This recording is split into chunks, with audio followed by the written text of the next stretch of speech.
Marítimo na TSF, boa tarde. O Marítimo está a festejar os seus 110 anos de vida. É nosso convidado o Sr. Presidente da Assembleia Geral do Maior das Ilhas, Dr. Luís Miguel de Sousa, trabalho do jornalista João Perfeito. No âmbito das comemorações do 110º aniversário do Clube Sport Marítimo, a Marítimo TV anda a preparar entrevistas exclusivas com algumas figuras distintas do universo maritimista. Hoje temos como convidado o Presidente da Assembleia Geral, Dr. Luís Miguel de Sousa. Doutor, para já, muito obrigado por ter aceito o convite. Primeira pergunta, sei que é um maritimista desde novo, muito cedo, portanto, desde sempre. Como é que tem visto e acompanhado o desenvolvimento do clube ao longo destes anos todos? O percurso do Marítimo é um percurso que nos orgulha a todos.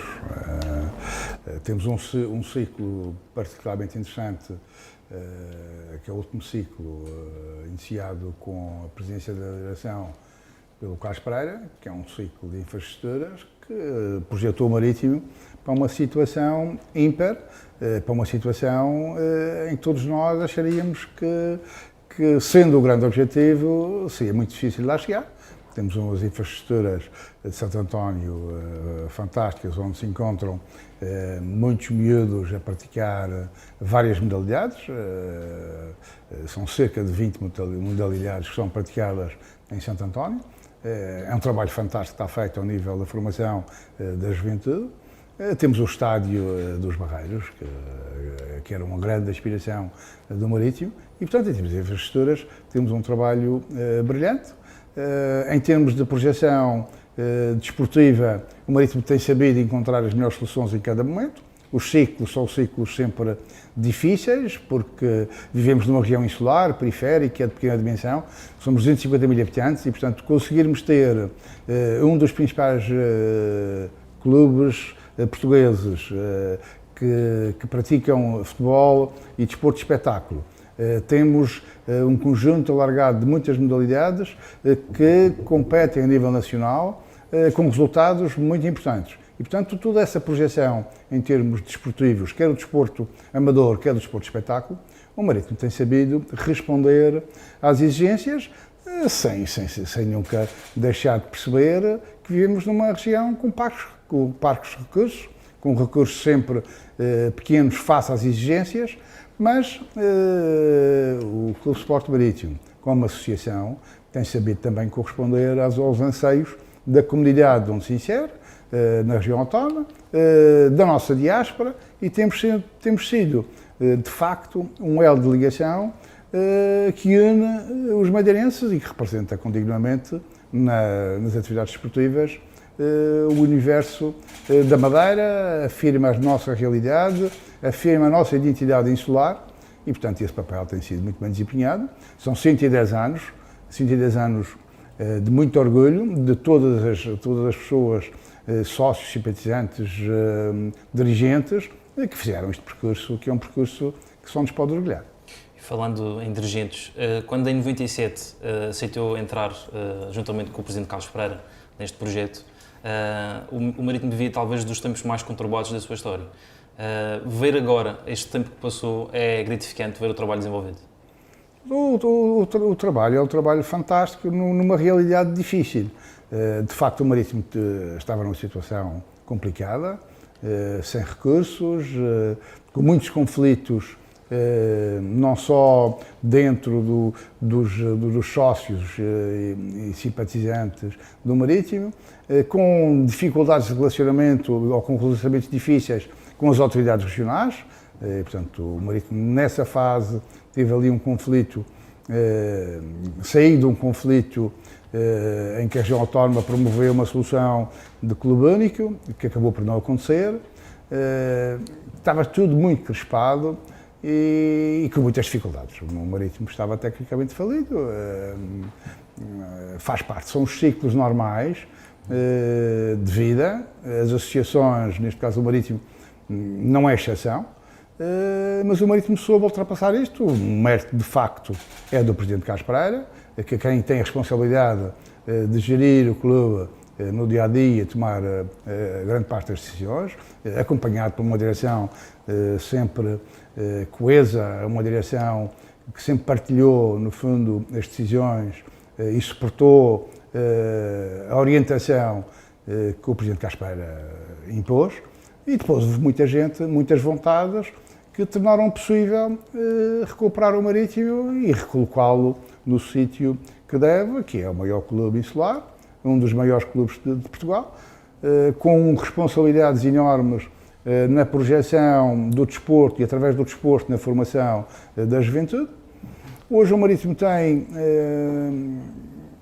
para além dos aspectos esportivos, tem uma escola, que é motivo de orgulho, tem uma fundação e, através da fundação, desempenha funções sociais, tentando minimizar os impactos que se vão colocando ao nível da exclusão, tentando mitigar esses impactos de exclusão social que existem, sempre nas sociedades. E, portanto, esse papel e essa recuperação foi feita por muitas pessoas, muitas vontades. A relação com os poderes, com as autoridades regionais, também foram refeitas.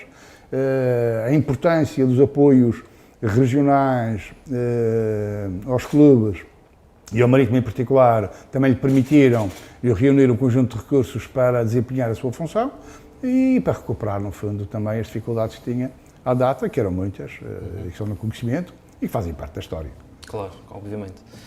Em relação, assim, enquanto no papel de Presidente da Assembleia Geral, por vezes pode ser confrontado com alguns descontentamentos normais de alguns adeptos, especialmente quando os resultados desportivos não acompanham um bom trabalho que está a ser feito a nível financeiro.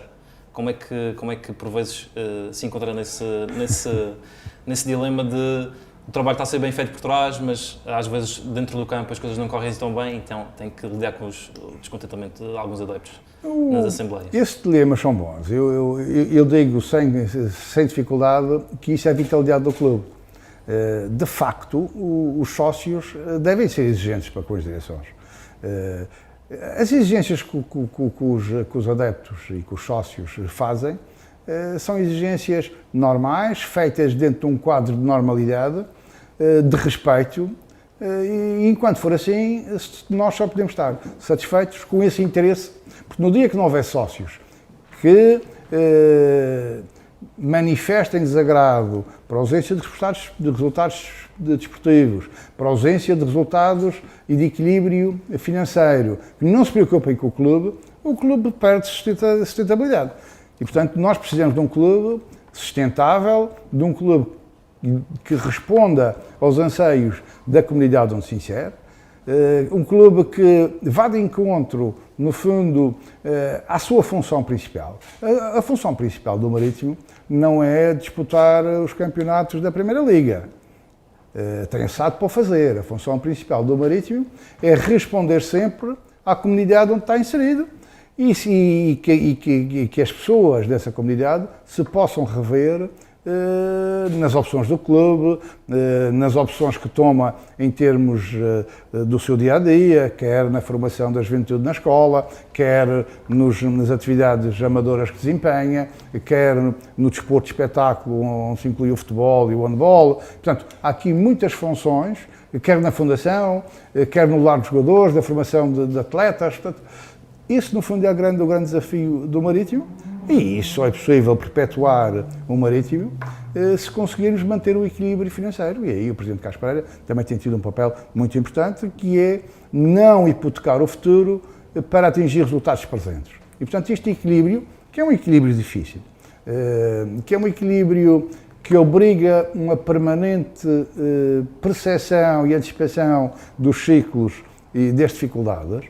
E, portanto, logicamente que na necessidade desse equilíbrio, muitas vezes é preciso penalizar resultados presentes para garantir que o futuro e o impacto que o Marítimo tem na nossa comunidade, na nossa afirmação insular, na nossa identidade, não se perca. Exatamente. Presidente, Dr. Luís Miguel de Sousa, enquanto maritimista, ao longo destes 110 anos da história, qual foi o momento que mais marcou enquanto maritimista? se conseguir individualizar só um momento? Não, eu acho que todos os momentos são importantes. Não é fácil, numa história tão rica como o Marítimo tem, de dizer quais são os momentos mais importantes. Do ponto de vista das pessoas que gostam de desporto e que estão no Marítimo porque gostam de futebol ou porque gostam de outra modalidade qualquer, logicamente que qualquer um vai puxar à sua modalidade. De facto, quem tem maior notariedade é o futebol. E, portanto, o futebol, de facto, arrasta multidões, desenvolve paixões e, portanto, os resultados desportivos que o Marítimo tem atingido no futebol são, de facto, as grandes marcas. E, portanto, agora, identificaram, do que eu me lembro, eu lembro da primeira subida à primeira divisão. Lembro-me dos resultados que o Marítimo conseguiu nas competições europeias. Lembro-me dos grandes jogos que fez com os principais clubes portugueses, que gerem orçamentos 10, 15, 20 vezes maiores que o Marítimo e que o Marítimo consegue disputar de igual para igual alguns jogos, ganhá-los. Portanto, são tudo momentos, e, portanto, o Marítimo é feito de momentos e, portanto, identificar ou separar corremos o risco de ser injustos com a história. E, portanto, eu acho que os melhores momentos são sempre aqueles que estão para vir e temos que garantir que se reunimos condições para que esses momentos continuem a aparecer e que o Marítimo continue a afirmar na juventude, nos seus sócios, o saber, o querer e a vontade de responder a uma comunidade e a uma associação que se chama Clube Sport Marítimo, de utilidade pública, que faz dia 20 110 anos e que, no fundo, representa os anseios de várias gerações na afirmação de uma identidade comum. Doutor, é tudo. Muito obrigado pelo seu tempo e por nos ter concedido esta entrevista no âmbito das comemorações do 110º aniversário do clube que nós todos amamos. É sempre um prazer e é sempre um privilégio estar na comemoração dos aniversários, que é sinal que nós estamos a fazer, todos os maritimistas e sócios simpatizantes, um percurso em comum e um percurso que nos orgulha. Entrevista com o Presidente da Assembleia Geral do Clube Sport Marítimo, Dr. Luís Miguel de Sousa, Porto e Marítimo, sempre juntos. Boa tarde, este foi o seu Marítimo na TSF.